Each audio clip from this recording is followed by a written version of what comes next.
ቆይ አንቺ እህቱ ነሽ ሚስቱ ነሽ እንዴ? ምን ሆነሽ ነው አልገባኝም። ወንድሜ እስቲ ዛሬ ብር ስጠኝ። እንዴ ለምንሽ ፈልገሽ ነው አንቺ? ከጓደኞቼ ጋር ልዝናና። ሁሉም ብር ይዘው ነው የሚመጡት፣ እኔ ብቻ ነኝ። እሺ በቃ ሰጥሻለሁ። እውነት? የስ።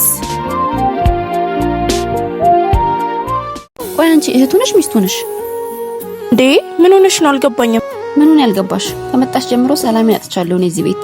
እንዴ እህቴን እየተናገርሻት ነው? ትንሿ ሂጂ ወደ ውስጥ ግቢ። እሺ ወንድሜ።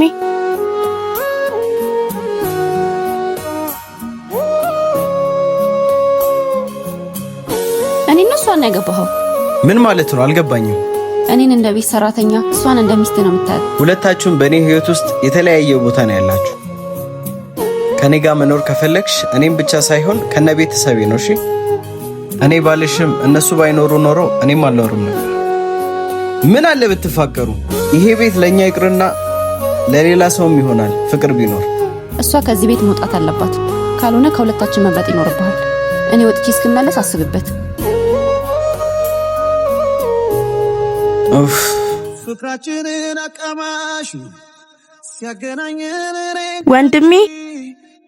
ወንድሜ በቃ አትጨነቅ። በእኔ ምክንያት ትዳራችሁ ከሚበተን እኔ እወጣለሁ። ለምን እህቴ? አንቺ ትምህርትሽን እስክጨርሺ ድረስ እኔ ጋር ነው የምትሆኚው።